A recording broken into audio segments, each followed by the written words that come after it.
कैसे हैं आप सभी? मैं आशा करती हूँ सभी लोग स्वस्थ और प्रसन्न होंगे। आज हम हमारा पाठ बंदर और मगरमच्छ को पढ़ेंगे और समझेंगे।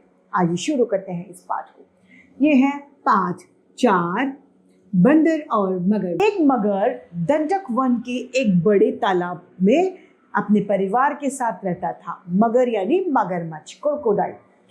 तालाब के किनारे जामुन का पेड़ था। जामुन के पेड़ पर एक बंदर भी रहता था।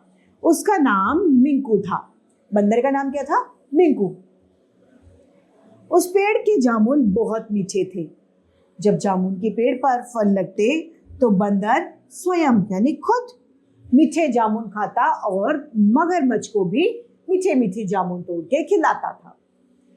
इस तरह बंदर और मगरमच्छ में दोस्ती यानी मित्रता हो गई। दोनों दोस्त बन गए।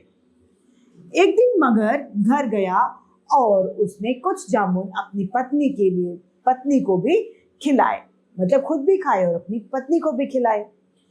मीठे जामुन खाकर मगर की पत्नी बोली, सुनो जी, एक दिन मीठे जामुन खाकर मेरा मुंह इतना मीठा हो गया। जो रोज ही इतने मीठे जामुन खाता है उसका दिल कितना मीठा होगा। तुम मेरी एक इच्छा पूरी कर दो। मुझे उस बंदर का दिल ला दो, बस मुझे वही खाना है। उसे खाकर ही मेरा मन शांत होगा। अब मगरमच्छ की पत्नी ने क्या कहा कि जो रोज इतने मीठे मीठे फल खाता है तो बताओ वो उसका मन कितना मीठा होगा, यानी उसका दिल कितना मीठा होगा। मुझे उसका कलेजा खाना है। मगर सोचने लगा कि किस तरह पत्नी की इच्छा पूरी करूं। यह तो जिद कर रही है। मगर की पत्नी ने कहा, तुम किसी भी तरह से बहला फुसला कर यानी पागल बनाकर उस बंदर को यहाँ तक ले आओ। फिर तो मगर की पत्नी बंदर का दिल की मिठास की कल्पना में खो गई, यानी वो सोचने लगी कि हाय उसका कलेजा कितना मीठा होगा। दूसरे दिन मगर ने मिंकू बंदर से कहा कि भाई मिंकू, मेरी पत्नी ने तुम्हें दावत पर बुलाया है, यानी आज मेरा यहाँ तुम्हारा खाना है, चलना है। बहुत अच्छे पकवान बनाए हैं तुम्हारे लिए, तो मेरे साथ चलो और अच्छे अच्छे पकवानों का मजा उठाओ। अब मगरमच्छ बंदर को पागल बना रहा था। मिंकू क्या करता है कि वह मगरमच्छ की पीठ पर बैठ जाता है और मगर तैरता हुआ अपने घर की ओर चल देता है। रास्ते में मगर ने बंदर को असली बात बताई कि उसकी पत्नी उसका मीठा दिल खाना चाहती है। क्या बताया? कि जो उसका मीठा मीठा दिल है वो उसकी पत्नी खाना चाहती है।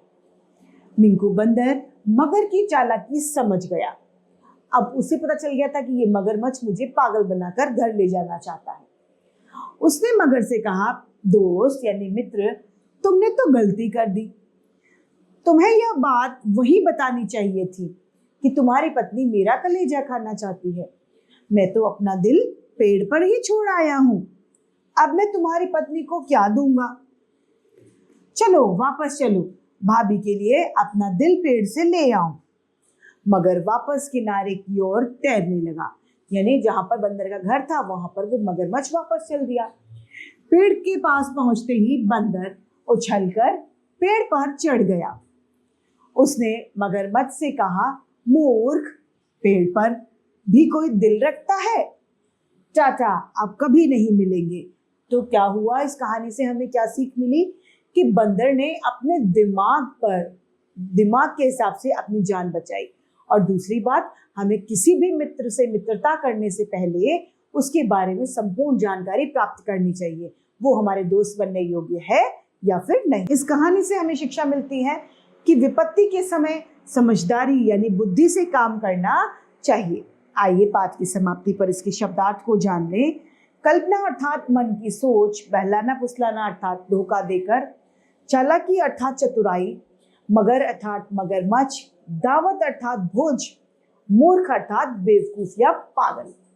तो इसी के साथ ये पाठ समाप्त होता है और उम्मीद करती हूँ सभी को ये समझ में आया होगा। आज के लिए इतना ही, फिर मिलते हैं। धन्यवाद।